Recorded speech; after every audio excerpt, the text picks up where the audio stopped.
Hare Krishna. Today is 21st April 2022. Today we will be doing Bhagavad Gita session 54, chapter 13, and we will start from text number 23. So let us invoke Jai Shri Krishna Chaitanya Prabhu Nityananda, Shri Advaita Gadadhar Shri Vasadi Gaura Bhakta Vrinda, Bolo Shri Prabhupada Ki Jai. Hey Radha Krishna, thank you for giving us an opportunity to hear from you about Bhagavad Gita, to understand Bhagavad Gita and implement it in our day-to-day lives. We are really very, very lucky that we are able to chant your name, to understand and hear what you want to tell us. We are really very lucky. हे राधा कृष्णा, अपनी कृपा हमेशा हम पे बनाए रखे कि हम आपकी वाणी सुन सके, आप जैसा चाहते हैं हम वैसा बन पाए. Every second of our life हम खुद को इम्प्रूव करें. Thank you in full faith, so be it. So हम लोग हैं टेक्स्ट नंबर 23 पे. Yet in this body there is another, a transcendental enjoyer, who is the Lord, the supreme proprietor, who exists as the overseer and permitter, and who is known as the super soul. It is stated here that the super soul, who is always with the individual soul, is the representation of the supreme Lord. He is not an ordinary living entity, because the monist philosophers take the knower of the body to be one. They think that there is no difference between the super soul and the individual soul. ये हमने पहले भी session में समझा है कि परमात्मा मतलब सुपर सोल, सुपर मतलब परम, सोल मतलब आत्मा, परमात्मा को ही हम इंग्लिश में सुपर सोल बोलते हैं. वो और इनकारनेटेड सोल, इनकारनेटेड सोल मतलब हमारे जीवात्मा, वो अलग है. ठीक है.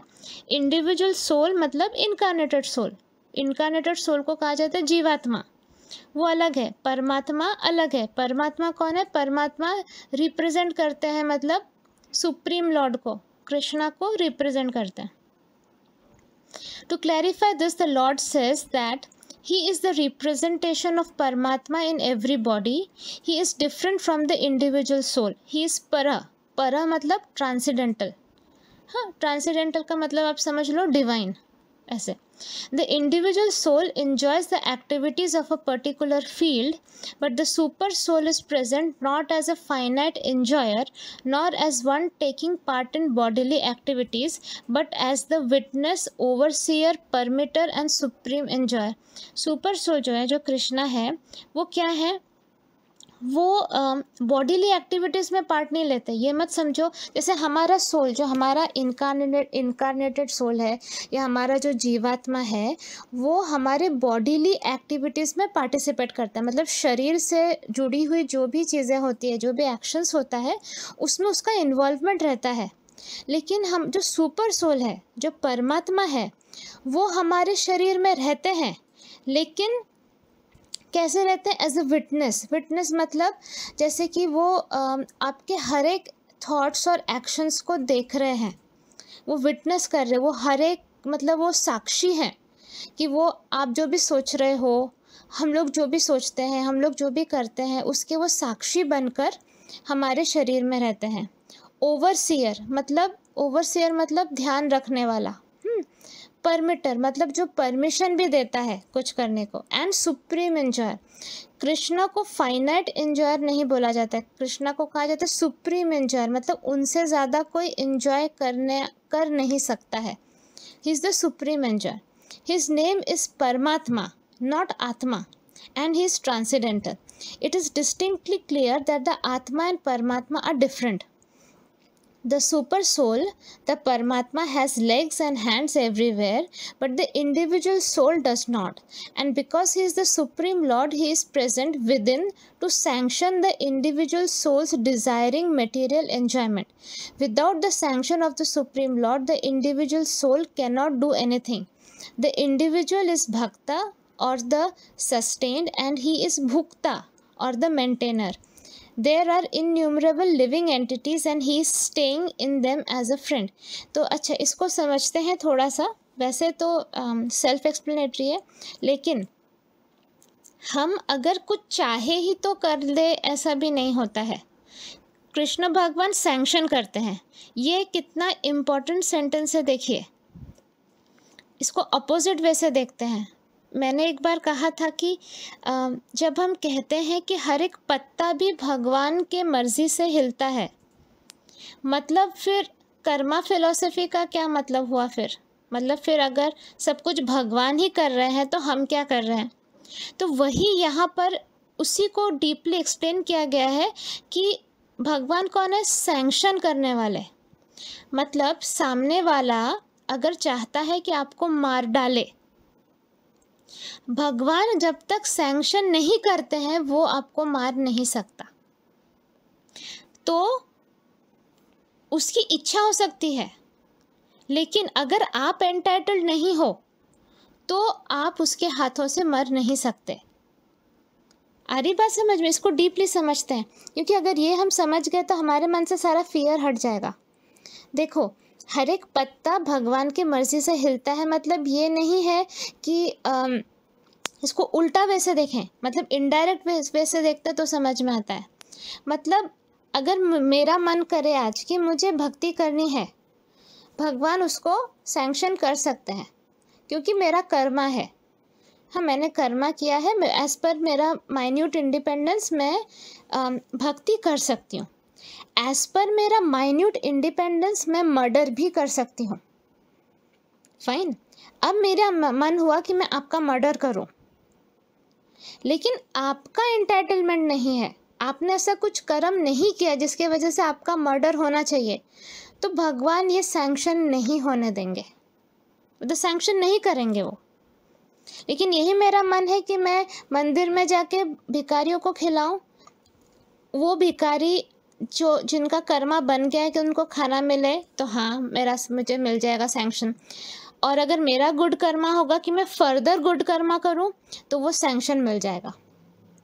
तो उसी तरह भगवान, मतलब सुप्रीम सोल के सैंक्शन के बिना इंडिविजुअल सोल कुछ कर नहीं सकता है। माइन्यूट इंडिपेंडेंस है, पर माइन्यूट इंडिपेंडेंस ये नहीं है कि कुछ भी करो किसी और, जब तक किसी और का नुकसान एंटाइटल्ड नहीं है आपके हाथों। मतलब अगर उस आत्मा ने आपको अपने लाइफ में चूज़ किया है एज अ बैड चैनल, आपने एप्लीकेशन दिया एज अ बैड चैनल। हमने BG53 में क्या समझा था कि कभी कभार हमारे पास उतना कर्मा नहीं होता कि गुड चैनल बने, तो हम बैड चैनल बने। मतलब न्यूट्रल चैनल भी बन सकते हैं, बैड चैनल बने। अब उस आत्मा ने हमको चूज़ किया कि हम बैड चैनल बनेंगे, और उसके कर्मों का फल हमारे थ्रू उसको मिलेगा, तब कृष्ण भगवान ये सैंक्शन करेंगे। लेकिन अगर उसने हमको चूज़ ही नहीं किया एज अ बैड चैनल, वो एंटाइटल्ड ही नहीं है, तो हम कितना भी कुछ कर ले, हमारे हाथों से वो नहीं मर सकता। ठीक। तो यहाँ पे इंडिविजुअल को कहा जाता है भक्ता और द सस्टेन्ड, मतलब जिसको सस्टेनेंस दे रहे हैं भगवान, पालन पोषण कर रहे हैं, जिसको जो पल रहा है, दैट इज सस्टेन्ड। और भगवान कौन है? भुक्ता और द मेंटेनर, मतलब जिसको वो मेंटेनर मतलब पालन पोषण करने वाला, उसको भुक्ता कहा जाता है।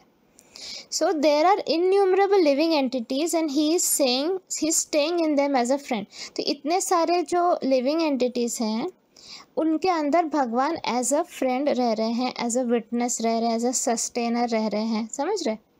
The fact is that individual living entities are eternally part and parcel of the Supreme Lord, and both of them are very intimately related as friends. But the living entity has the tendency to reject the sanction of the Supreme Lord and act independently in an attempt to dominate the Supreme Nature.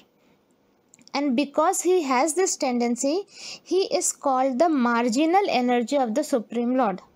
The living entity can be situated either in the material energy or the spiritual energy. As long as he is conditioned by the material energy, the Supreme Lord, as his friend, the super soul stays with him just to get him to return to the spiritual energy. The Lord is always eager to take him back to the spiritual energy.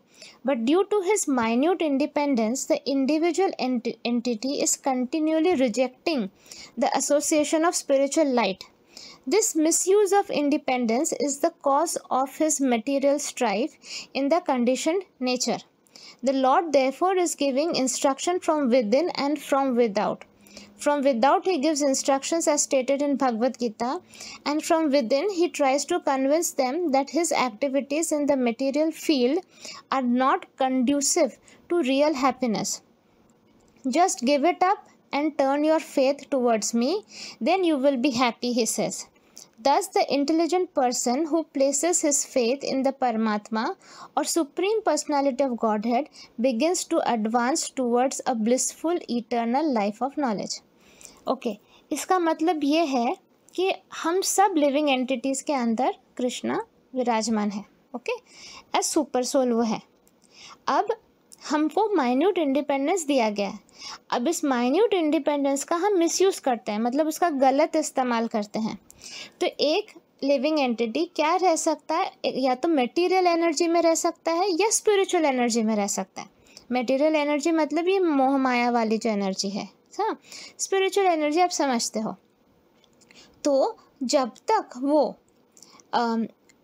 Conditioned है material energy, मतलब उसके ऊपर material energy का लेप लगा हुआ है, super soul जो अंदर है वो कंटिन्यूसली उसको प्रोत्साहित करते रहते हैं कि चलो let us get back to spiritual energy, चलो वापस आते हैं.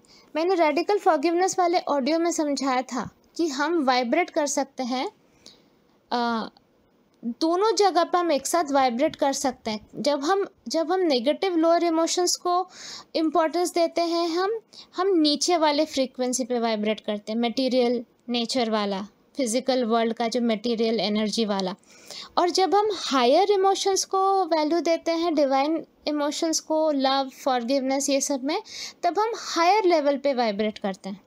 तो कृष्णा भगवान सुपर सोल के फॉर्म में कंटिन्यूसली हमको गाइड करते रहते हैं अंदर से कि आ जाओ वापस, आ जाओ वापस, मेरे पास आ जाओ वापस. लेकिन हम उसे रिजेक्ट करते रहते हैं. हमारे माइन्यूट इंडिपेंडेंस का मिसयूज़ करके हम कंटिन्यूसली उसको रिजेक्ट करते रहते हैं. तो कृष्णा जी हमको गाइड कर रहे हैं विद इन, मतलब अंदर, हृदय हमारे हार्ट में रहता है ना परमात्मा, मैंने बताया था ना हार्ट में रहता है. तो हार्ट से भी हमको इंस्ट्रक्शन दे रहे हैं कि ये करो, ये सही काम है करना, यही सही काम है करना. और बाहर से कैसे हमको हेल्प कर रहे हैं, जैसे अभी जो आप भगवद गीता सेशन सुन रहे हो, ये बाहर से भी वो हेल्प प्रोवाइड कर रहे हैं कि अब तुम ये सारे एक्टिविटीज़ मटेरियल फील्ड में जो है वो आपको खुशी नहीं देगी, कृष्णा जी समझा रहे हैं. तो just give it up and turn your faith towards me, then you will be happy. वो कृष्णा कह रहे हैं कि ये सब छोड़ दो, मेरे तरफ मुंह मोड़ो, उसी से तुम्हें परम सुख मिलेगा. लेकिन हम लोग जो हैं वो तो हम बुद्धू लोग हैं ना, तो हम वो करते नहीं हैं. हम कंटिन्यूसली जो चीज़ें हमें मेटेरियलिस्टिकली और ज़्यादा इन्वॉल्व करेगी और एंटेंगल करेगी, हम उसी में फंसे रहते हैं.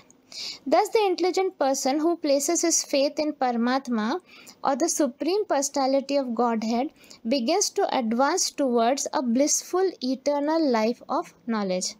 लेकिन जो इंटेलिजेंट है वो क्या करते हैं, वो एकदम ब्लिसफुल और मतलब वो भगवान के तरफ मुंह मोड़ते हैं, उनके रास्ते पे चलने लगते हैं और उनको एक blissful eternal life full of knowledge वाला मिलता है. तो ये इसके साथ ये ख़त्म होता है टेक्स्ट नंबर 23 चैप्टर नंबर 13 का. अब हम देखते हैं text number 24. One who understands this philosophy concerning material nature, the living entity, and the interaction of the modes of nature is sure to attain liberation. He will not take birth here again regardless of his present position. Clear understanding of material nature, the super soul, the individual soul, and their interrelation makes one eligible to become liberated and turn to the spiritual atmosphere without being forced to return to this material nature. This is the result of knowledge. The purpose of knowledge is to understand distinctly that the living entity has by chance fallen into this material existence by his personal endeavor in association with authorities, saintly persons, and a spiritual master. He has to understand his position and then revert to spiritual consciousness or Krishna consciousness by understanding Bhagavad Gita as it is explained by the personality of Godhead. then it is certain that he will never come again into this material existence. He will be transferred into the spiritual world for a blissful eternal life of knowledge. तो हमें ये सब कुछ पता है पर हम भूल जाते हैं फिर से, इसलिए रिवीजन हमेशा ज़रूरी है. और कृष्णा कह रहे हैं तो बार बार कृष्णा कह रहे हैं तो बार बार हमको सुन के समझना होगा. तो क्या कह रहे हैं कृष्णा कि कृष्णा जी पूरी तरह से कोशिश कर रहे हैं कि हम एलिजिबल बन जाए, कि हमें लिबरेशन मिले, मतलब हमें मुक्ति मिले, सो दैट हम स्पिरिचुअल एटमॉस्फेयर में रहे और हम फिर से इस मटेरियल नेचर में वापस ना आए. लेकिन उसके लिए नॉलेज चाहिए और उस नॉलेज को जानकर भी हमको उसको इम्प्लीमेंट करना पड़ेगा. तो लेट अस अंडरस्टैंड कि आप सबके पास नॉलेज है, सबके पास भगवद गीता है, लेकिन हम कहाँ कहाँ पे फेल हो रहे हैं. हमें ये समझना होगा कि देखो भगवद गीता है एक ओवरऑल आप लोगों का जो इंडेक्स रहता है ना, आप किसी भी बुक में इंडेक्स रहता है. देखो इंडेक्स के जो चैप्टर के जो नाम होते हैं वो है भगवद गीता. जो एक एक श्लोक है वो एक एक सोचो इन चैप्टर का नाम है. अब उसके अंदर कितना ज़्यादा डिटेल्ड इन्फॉर्मेशन है, वो डिटेल्ड इन्फॉर्मेशन आप लोग जितना आपको अलग अलग सोर्सेज से भी नॉलेज मिलेगा, प्लस मैं बताती रहती हूँ, उससे समझ में आता है. तो हमको पता है कि जो मोड्स ऑफ नेचर हैं, सात्विक, राजसिक, तामसिक, ये हमसे बहुत चीज़ें करवाता है. हम जिस मोड में रहते हैं वैसे ही हम बिहेव करते हैं.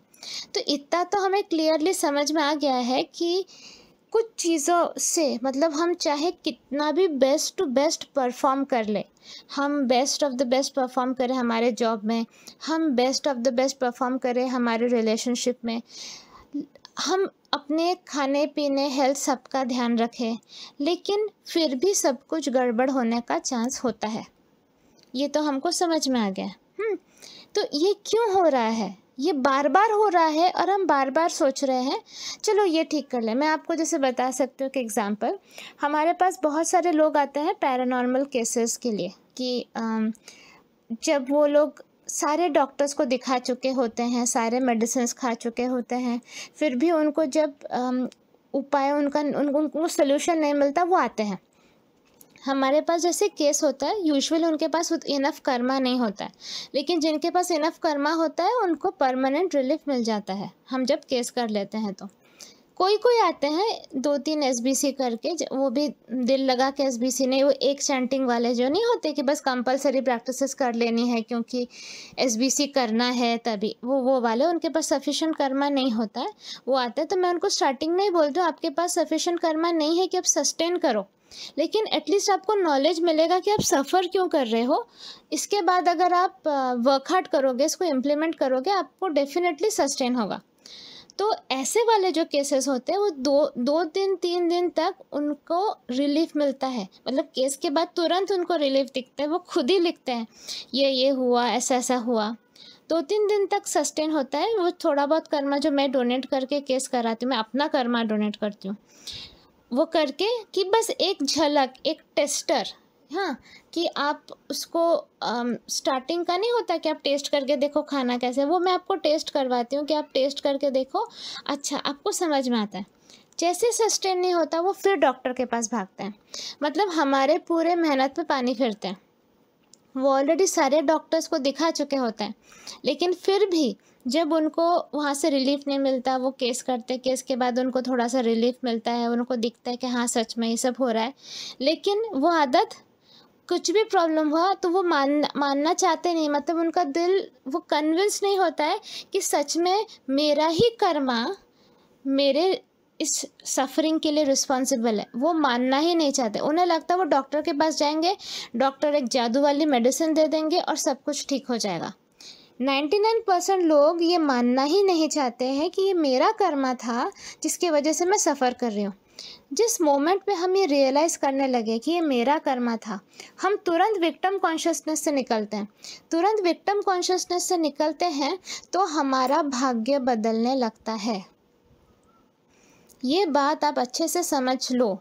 विक्टिम कॉन्शियसनेस मतलब मैं बेचारी, मैं सफ़र करी, मेरे साथ गलत हो रहा, मैं क्या करूँ, हाय भगवान, ये है विक्टिम कॉन्शियसनेस. जब तक हम विक्टिम कॉन्शियसनेस में रहते हैं हम पेन में रहते हैं। अगर आपको रात को नींद नहीं आ रही, आप अपने आप को चेक करो, आप किसी न किसी विक्टिम कॉन्शियसनेस में हो। ठीक है, विक्टिम कॉन्शियसनेस एक ऐसी डिजीज़ है, एक ऐसा डिजीज़ है कि वो समझ में नहीं आता, वो कहीं पे आपको मेडिकल साइंस में आपको नहीं दिखेगा कि ये, इसका सिर्फ एक ही उपाय है, वो है नॉलेज, और नॉलेज का इम्प्लीमेंटेशन। तो अगर आपको पेन फील हो रहा है, किसी भी टाइप का पेन, अगर आपके मन का, मैं इमोशनल पेन की बात बोल रही हूँ, फिज़िकल पेन भी 90% इमोशनल पेन से ही जुड़े हुए होते हैं, क्योंकि वही मैनिफेस्ट करते, फिजिकलाइज हो जाते हैं वो एनर्जीज़, जो इनर वर्ल्ड में जो हमारा इमोशनल बॉडी जो फील करता है उसी का रेप्लिका हमारे फिजिकल बॉडी में बन जाता है, एनर्जी और रेप्लिकेट होता है। तो अगर आप फील कर रहे हो इमोशनल पेन, मतलब अगर आपको लग रहा है आपको नींद नहीं आ रही है या आपको किसी टाइप का इमोशनल पेन है, that is because of victim consciousness. कहीं ना कहीं हमने माना है कि हमारे साथ गलत हुआ है, we are not coming in terms with that, मतलब हम इसको एक्सेप्ट ही नहीं कर पा रहे हैं कि ये हमारी ही गलती है। हम करते हैं, अभी हमारे जो स्पिरिचुअल ग्रुप में जो लोग हैं वो करते हैं, दे आर वर्किंग हार्ड, वो करते हैं, लेकिन वो सस्टेन नहीं होता है। कहीं ना कहीं इल्ली जैसे क्रीप इन करके वो विक्टिम कॉन्शियसनेस घुस ही जाता है। सबके साथ होता है, सबके साथ होता है। मतलब एक अंदर अगर आपको लगता है आपको प्यार नहीं मिला, हाँ, तो आप किसी भी लविंग कपल को देखकर आपके मन में आएगा, वाह ये लोग कितने लकी हैं, इनको कितना प्यार मिला, हाँ मेरे पास तो कोई नहीं है जो मुझे प्यार करे। This is victim consciousness. ये थोड़ी देर के लिए आएगा, लेकिन तुरंत आप अपने आप को अलाइन करो, मेरे पास ये क्यों नहीं है, क्योंकि मेरे पास इतना कर्मा नहीं है। एक रीज़न है मेरे पास कर्मा नहीं है कि मेरे लाइफ में लव रहे।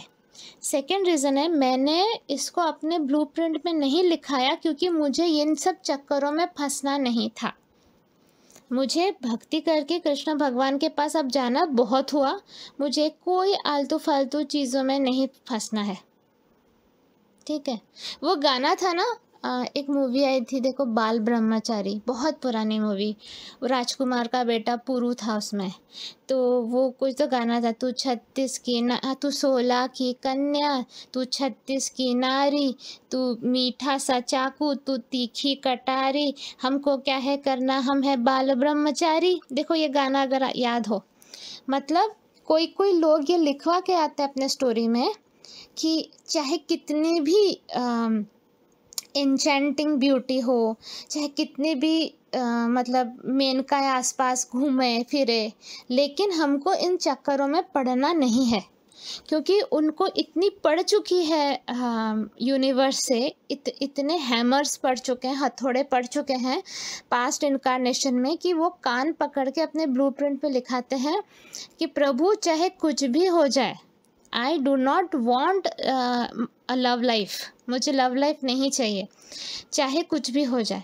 तो अब यहाँ इनकारनेट होने के बाद वो भूल जाते हैं, हमें तो पता नहीं रहता हमने ब्लूप्रिंट में क्या लिखाया। फिर वो लेकर इंसान विक्टिम कॉन्शियसनेस में चला जाता है कि यार मेरे ज़िंदगी में ये नहीं है, मेरे ज़िंदगी में वो नहीं है। कभी कभी कोई इंसान ने क्या किया है कि मतलब बहुत पैसा उनके पास हुआ होगा पास्ट इनकारनेशन में, तो वो पैसे की वजह से वो बहुत घमंडी बने होंगे, उन्होंने दूसरों को टॉर्चर किया होगा, ज़मींदार हुए होंगे, तो बाकी लोगों का लैंड ग्रैब किया, व्हाटएवर। तो उन्होंने सोच लिया कि ओके पैसा गलत है, तो दिस इज़ पॉवर्टी कॉन्शियसनेस।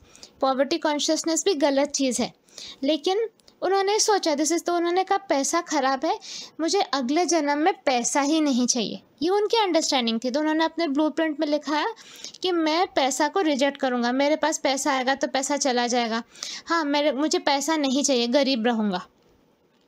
तो इस जन्म में आकर वो लोग फिर कंप्लेन करते हैं कि मेरे पास पैसा नहीं, मेरे हाथ में पैसा ही नहीं रहता है, जब भी कहीं से पैसा आता है वो पैसा निकल जाता है। So this is poverty consciousness. ये देखो पैसा गलत नहीं है, लव लाइफ में रहना गलत नहीं है, लेकिन इससे जुड़ा हुआ जो डर और पेन हमको अपने ब्लूप्रिंट में फोर्स करके लिखवाते हैं कि ये अब नहीं चाहिए।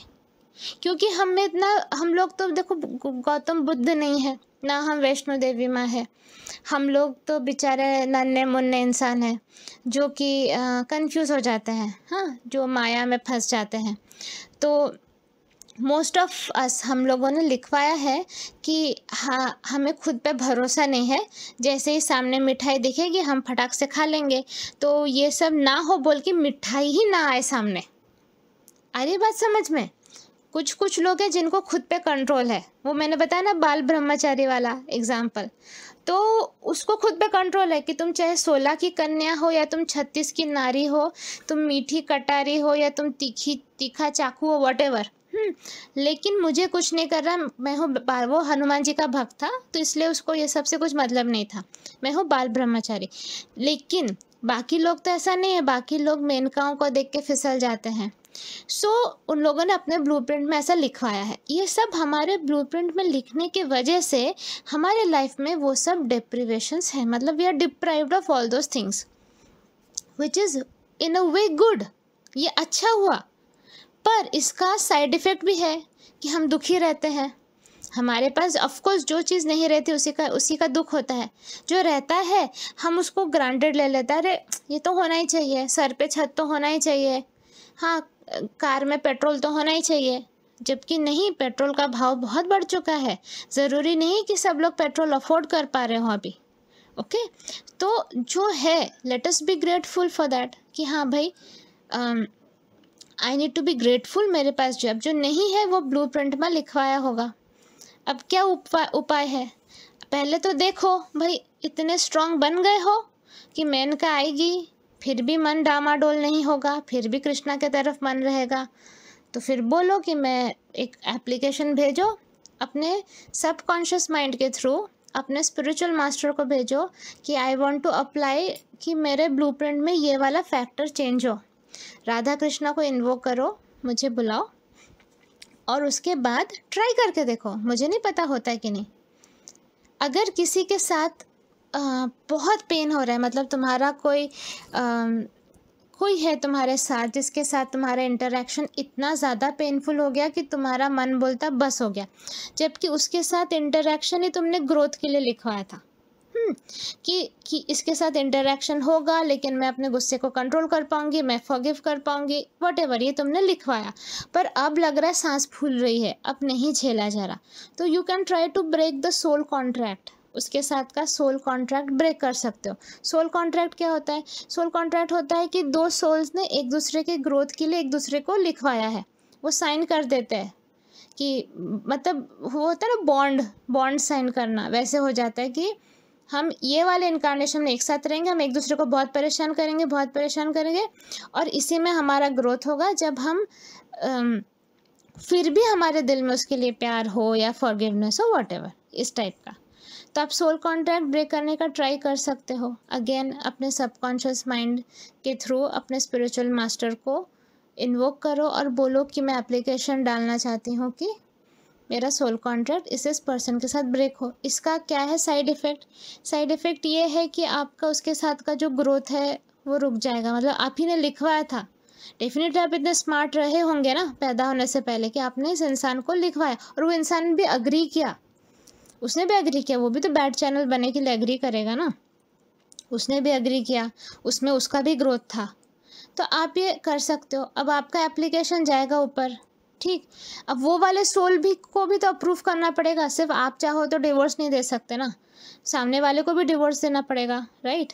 तो उसी तरह से अगर आप दोनों अग्री करोगे, दोनों का सोल अगर अग्री करे तब जाके सोल कॉन्ट्रैक्ट ब्रेक होने का चांस है। मैंने किसी का अब तक करवाया है नहीं, मैंने ये सब कुछ नहीं कराया, मैं बोलती हूँ झेलो, अब जो लिखवाया वो झेलो, ठीक। आप फिजिकली दूर हो सकते हो, आप इमोशनली किसी से डिटैच्ड हो सकते हो, ये सब आप कर सकते हो। सोल कॉन्ट्रैक्ट ब्रेक करना आई डोंट नो, मैंने नहीं किया अब तक, ना ही करवाया। सो मैं ये सब गेम्स में नहीं पढ़ती क्योंकि मुझे नहीं पता ना आप लोगों ने किस किस फैक्टर को कंसिडर किया, आपके स्पिरिचुअल मास्टर ने किस किस फैक्टर को कंसिडर किया। इसलिए कहती हूँ जो करना अपने स्पिरिचुअल मास्टर के थ्रू करो। मतलब आपकी इनर वर्ल्ड में आप स्पिरिचुअल मास्टर को इन्वोक करके बोलो, अगर आपको लगता है कि बस हो गया, इसके बाद जान ही निकल जाएगी, उससे अच्छा है कि ये कॉन्ट्रैक्ट टूटे, तो यू कैन ट्राई दैट, ठीक। बट इसकी मैं कोई गारंटी नहीं लेती हूँ, होगा नहीं होगा मुझे नहीं पता। सोल कॉन्ट्रैक्ट्स होते हैं मुझे पता है, पॉवर्टी कॉन्शियसनेस होता है मुझे पता है। आप पॉवर्टी कॉन्शियसनेस को रिमूव कर सकते हो। आप ये बोल सकते हो कृष्णा जी को, राधा कृष्णा को इन्वोक करो, मुझे बुलाओ और बोलो मेरे अंदर से जो भी पॉवर्टी कॉन्शियसनेस के सीड्स हैं, ब्रांचेस हैं, रूट्स हैं, सब के सब डिसइंटीग्रेट होकर निकल जाए, न्यूट्रलाइज हो जाए, पूरा सारा मेरे सिस्टम से निकल जाए। You can try that. तो जो पैसा बुरा है वो वाली थिंकिंग आपके अंदर से चेंज होगी। जब वो वाली थिंकिंग चेंज होगी तब आप मनी को अट्रैक्ट करने लगोगे, नहीं तो उसके पहले तक आप मरते रहोगे पैसा कमाने के लिए, लेकिन आपके पास पैसा नहीं आएगा। So you can check that. आप चेक कर सकते हो, जो क्लेयरवॉयंट्स हैं वो चेक कर सकते हैं कि पॉवर्टी कॉन्शियसनेस है क्या किसी के अंदर, ठीक है। सो ये चेक करने की भी ज़रूरत नहीं है। Poverty consciousness is not a good thing, इसे हटा देना ही ठीक है, क्योंकि पैसा तो ज़रूरी है ही। लेकिन पिछले बार जो आपने कांड किया था, जिसकी वजह से आपने ये निर्णय लिया, वो ना करो फिर से। तो उतना सोल स्ट्रेंथ पहले डेवलप करो। देखो, हमारे हर एक चॉइस के पीछे एक रीज़न होता है। So we need to develop that soul strength first, कि ओके फाइन, इस बार मैं ऐसा चाहे कुछ भी हो जाए नहीं करूँगी। मेरे पास पैसा रहेगा तो मैं उसके घमंड को अपने सर पे बैठने नहीं दूंगी। I will treat everybody with respect, चाहे गरीब हो चाहे अमीर हो, कुछ भी। मैं किसी का शोषण नहीं करूँगी। I will not exploit anybody. ये सब अगर आप एकदम श्योर हो तब जाके आप बोलो, फाइन। तो यहाँ पे हम लोग ख़त्म करते हैं text number 24। Text number 25, that super soul is perceived by some through meditation, by some through the cultivation of knowledge, and by others through working without fruitive desire. The Lord informs Arjun that the conditioned soul can be divided into two classes as far as man's search for self-realization is concerned. Those who are atheists, agnostics, and skeptics are beyond the sense of spiritual understanding. But there are others who are faithful in their understanding of spiritual life, and they are called workers who have renounced fruitive results. Those who always try to establish the doctrine of monoism are also counted among the atheists and agnostics. In other words, only the devotees of the Supreme Personality of Godhead are really capable of spiritual understanding, because they understand that beyond this material nature there is the spiritual world and the Supreme Personality of Godhead, who is expanded as the Paramatma, the super soul in everyone, the all-pervading Godhead. Of course, there are those who try to understand the supreme absolute truth by cultivation of knowledge, and they can be counted in the second class.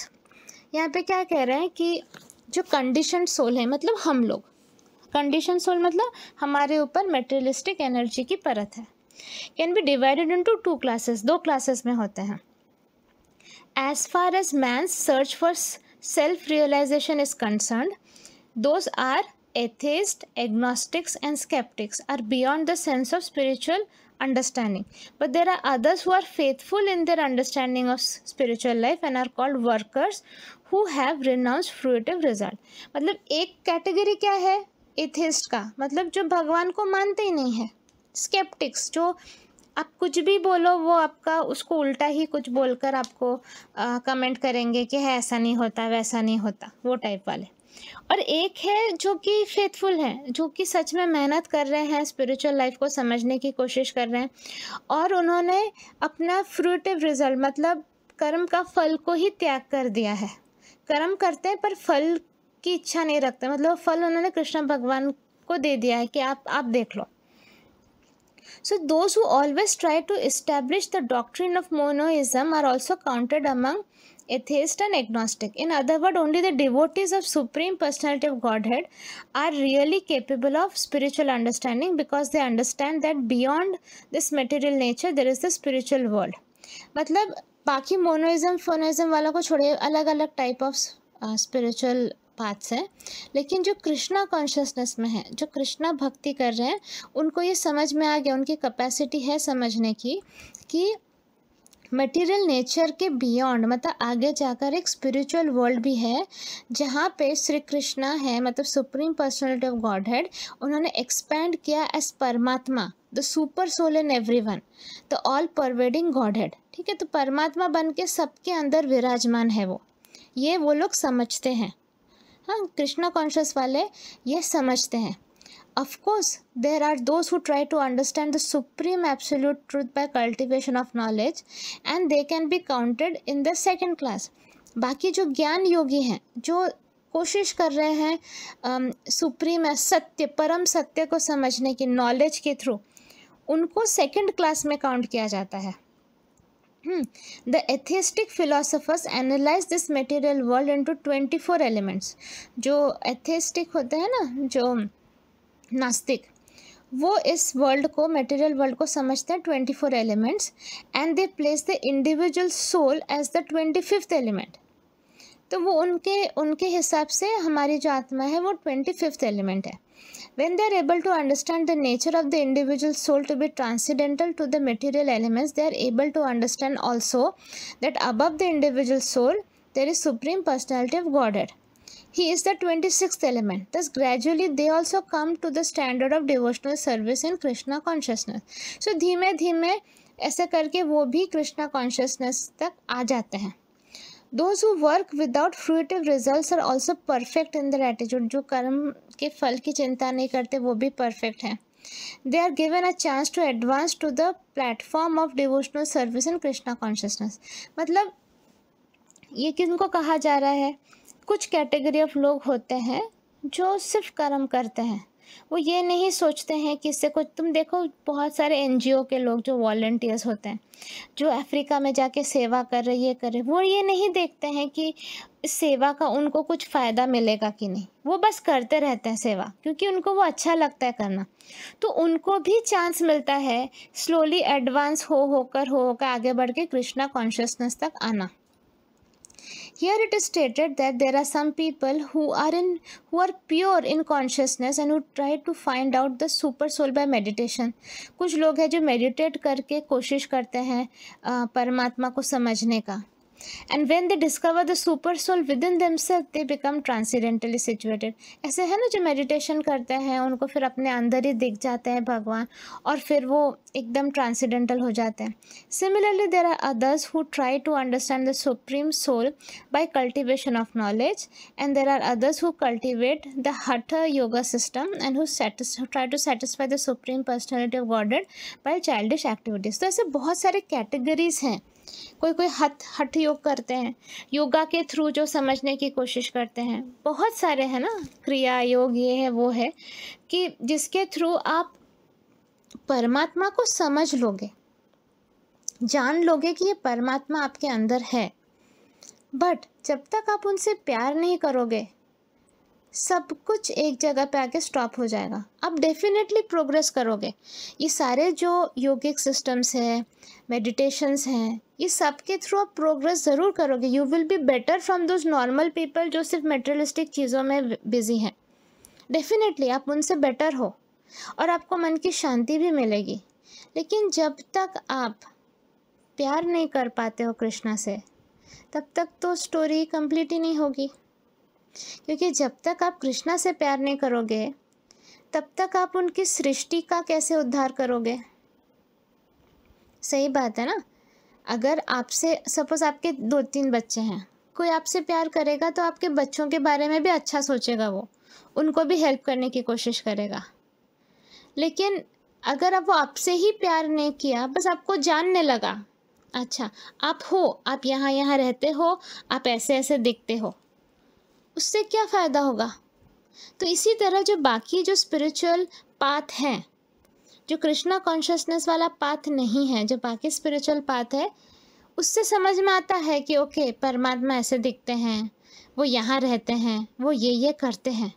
जैसे मैं रूपाली पूना में रहती है, वो ऐसे दिखती है, वो ये करती है। लेकिन जो मुझसे प्यार करेगा, वो मेरा अच्छा, मेरे बनाए हुए मेरे वो ग्रुप के लिए मेहनत करेगा, मेरे ग्रुप को प्रोग्रेस कराने के लिए, वो मेरे बच्चों के बारे में अच्छा सोचेगा, राइट। जो मेरा विज़न है वो मेरे विज़न में सपोर्ट करेगा। सिर्फ मुझे जानने से कैसे होगा, मुझसे प्यार करना होगा ना। तो उसी तरह हम सिर्फ परमात्मा को जान के क्या करेंगे, जब तक हम उनसे प्यार नहीं करते। तो फर्स्ट स्टेप है जानना, फिर आती है भक्ति, उनसे भक्ति करना, और उसके ऊपर आता है प्रेम। ठीक है, भक्ति करेंगे, भक्ति में सर झुका रहेगा। हाँ प्रभु जो आप बोले वही करेंगे, हाँ प्रभु जो आप बोले वही करो। अगर आप लोग मेरी भक्ति, जैसे बहुत सारे लोग हैं जो मेरी भक्ति करते हैं, आप लोग हाँ माँ ने बोल दिया हम वही करेंगे, लेकिन कुछ हैं जो मुझसे प्रेम करते हैं, तो तब वो ये इसके बियॉन्ड सोचेंगे कि अगर मैं ये करूं तो इससे रूपाली माँ को और हेल्प हो जाएगा। ठीक है ना, वो बियॉन्ड भक्ति जाते हैं, वो मुझसे प्रेम करते हैं, तो वो ज़्यादा ऊपर के लेवल में सिचुएटेड है। तो लेकिन फर्स्ट है मुझे जानना, फिर आती है सरेंडर, फिर भक्ति और फिर लव। तो उसी तरह कृष्णा भगवान को आपने जान लिया, अभी इतने सारे आपने चैप्टर्स भगवत गीता के सुन लिए हैं, अब जान गए हैं, अब भक्ति भी करने लगे हैं, उनका नाम चैंट करने लगे हैं, उनकी पूजा करने लगे हैं। ठीक है, पर जब तक आप प्रेम नहीं करोगे उनसे तब तक बात बनेगी नहीं ना। सो ये डेवलप करना ज़रूरी है। ओके, तो इसी के साथ हम टेक्स्ट नंबर 25 को फिनिश करते हैं। Text number 26, again there are those who, although not conversant in spiritual knowledge, began to worship the Supreme Personality upon hearing about him from others. Because of their tendency to hear from authorities, they also transcend the path of birth and death. This verse is particularly applicable to modern society because in modern society there is practically no education in spiritual matters. Modern society हमारा क्या है, इसमें कोई spiritual वाली बातें सिखाई नहीं जाती है स्कूल में उतना। Some of the people may appear to be atheistic or agnostic or philosophical, but actually there is no knowledge of philosophy. जो लोग भी बोलते हैं ना मैं बहुत philosophical हूँ, agnostic हूँ, लेकिन actually उनको कोई knowledge रहता ही नहीं है philosophy का। As far as the common man, if he is a good soul, then there is a chance of advancement by hearing. अगर हम नॉर्मल आत्माओं को देखें, अगर वो अच्छा इंसान है तो अगर वो सुनेगा ना भगवान के बारे में तो फिर भी चांस है कि वो एडवांस करेगा, उसके स्पिरिचुअल पाथ पे वो आगे बढ़ेगा। This hearing process is very important, इसलिए श्रवणम बहुत ज़्यादा ज़रूरी है। अभी आप जो सुन रहे हो, आप क्या कर रहे हो, आप भगवान के बारे में सुन रहे हो, ये श्रवणम कर रहे हो आप, इससे आपका ग्रोथ होगा, आप स्पिरिचुअल पाथ पे आगे बढ़ोगे। Lord Chaitanya, who preached Krishna consciousness in the modern world, gave great stress to hearing because if the common man simply hears from authoritative sources, he can progress, especially according to Lord Chaitanya. If he hears the transcendental vibration Hare Krishna, Krishna Krishna, Hare Hare, Hare Rama, Rama Rama, Hare Hare. Chaitanya Mahaprabhu ने आकर यही बताया कि एक common इंसान अगर सिर्फ मतलब अथॉरिटेटिव सोर्सेज, मतलब वैसे Prabhupada ji he is an authoritative source, मतलब वो डिसिप्लिक सक्सेशन में गुरु हैं, उनसे अगर आप सुनते हो तो, या सिर्फ आप हरे कृष्ण महामंत्र भी सुनते हो तो भी आप प्रोग्रेस करोगे। It is stated therefore that all men should take advantage of hearing from realized souls and gradually become able to understand everything. The worship of the Supreme Lord will then undoubtedly take place. Lord Chaitanya has said that in this age no one needs to change his position, but one should give up the endeavor to understand the absolute truth by speculative reasoning. मतलब चैतन्य महाप्रभु बोल रहे हैं कि आप ऐसे speculative reasoning, मतलब शायद भगवान ऐसे होंगे, शायद वो ये बोल रहे होंगे, शायद वो ये सब करने की ज़रूरत नहीं। जो स्क्रिप्चर में लिखा है चुपचाप उसे फॉलो करो। देखो मैंने हमेशा कहा है आप सबको कि आप प्रभुपाद जी के ऑडियो सुनो, लेकिन प्रभुपाद जी के ऑडियो सुनने के लिए भी आपको एक लेवल पे आना होगा, मतलब वो समझने के लिए। प्रभुपाद जी बहुत हाई लेवल सोल हैं, वो नॉलेज को समझने के लेकर और उसको इम्प्लीमेंट करने तक का एक लंबा सा गैप है। तो मैं वो ब्रिज बनती हूँ। आप मेरे वाले जो भगवत गीता सेशन सुनते हो, मैं आपको रेडी करती हूँ कि इसके बाद आप प्रभुपाद जी का ऑडियो सुन सकते हो। आप डायरेक्ट अटेम्प्ट करोगे, हो सकता है आप समझ पाओ, लेकिन जब तक वो एवरीडे लाइफ के साथ वो है प्योर नॉलेज, हाँ, वो है पूरा रिच नेक्टर ऑफ नॉलेज। लेकिन वो रिच नेक्टर ऑफ नॉलेज को भी लाइफ में कैसे समझना है, इम्प्लीमेंट करना है, वो मैं आप लोगों को समझा रही हूँ। तो मेरा समझ कर फिर उनका सुनो तो आप बेटर समझ पाओगे। आप डायरेक्टली उनका सुनोगे, हो सकता है, क्योंकि बहुत सारे मेंबर्स ने ये अटेम्प्ट किया है और उनको कुछ भी समझा नहीं, और उनको समझ में भी आया है तो वो इम्प्लीमेंट नहीं कर पाए, इसीलिए मैं कह रही हूँ। ठीक है, मैं खुद प्रभुपाद जी की फ़ैन हूँ, उनको मैं इतना थैंक यू कहती हूँ कि उनके वजह से मैं भगवत गीता समझ पाई हूँ। मैंने नहीं सुने सारे ऑडियोज उनके, पर ये भगवत गीता सेशन, मतलब भगवत गीता जो उन्होंने लिखा है वही पढ़कर जो मैं समझ पाई हूँ, that is all because of him. तो मैं आप लोगों को वही समझा रही हूँ कि पहले देख लो, अगर आप कर सुन सकते हो तो prabhupadwani.org बोल के एक वेबसाइट है, या कॉम, हाँ, prabhupadwani.com या तो prabhupadwani.org, उसमें सारे प्रभुपाद जी के लेक्चर्स हैं। आप अटेम्प्ट करो, देखो आपको समझ में आ रहा है क्या। अगर वो आपको समझ में आ जा रहा है, आप इम्प्लीमेंट कर रहे हो, देन इट इज़ ब्यूटीफुल। पर नहीं हो रहा है तो मेरे वाले भगवत गीता सेशन सुनो, थोड़ा सा अपना क्लेंजिंग करवा लो, इसमें अपना वाइब्रेशन रेस कर लो, फिर जाके वो सुनो, तो आप बेटर समझ पाओगे और इम्प्लीमेंट कर पाओगे। ठीक है। So the worship of the supreme, ये तो हमने कर दिया। हाँ, one should learn to become the servant of those who are in knowledge of the supreme lord. उनका दास बनो जिनके पास कृष्णा का नॉलेज है। If one is fortunate enough to take shelter of a pure devotee, hear from him about self-realization and follow his footsteps, he will be gradually elevated to the position of a pure devotee. So यहाँ पे कहा जा रहा है कि जो pure devotee है, हाँ, प्योर भक्त है जो, अगर आप उसके उसका शरण ले सकते हो, उनके शरण में आ सकते हो, उनसे कृष्णा जी के बारे में सुनते हो, तो डेफिनेटली आपका लेवल बढ़ता जाएगा और आप खुद प्योर डिवोटी बन जाओगे। In this verse particularly, the process of hearing is strongly recommended and this is very appropriate. श्रवणम को बहुत importance दिया गया है। Although the common man is often not as capable as so-called philosophers, faithful hearing from an authoritative person will help one transcend this material existence and go back to Godhead, back to home. तो normal हम लोग जो इंसान हैं, हम लोग तो इतने इंटेलिजेंट है नहीं, हम वो उतने सो कॉल्ड फिलोसोफर्स भी नहीं है जो इतना सब डीप नॉलेज समझ पाए। लेकिन अगर आप एक प्योर डिवोटी से सुनते हो, सुनकर भी, जैसे अभी ये भगवत गीता सेशंस है, मैं तो प्रभुपाद जी का ही नॉलेज आपको दे रही हूँ, राइट।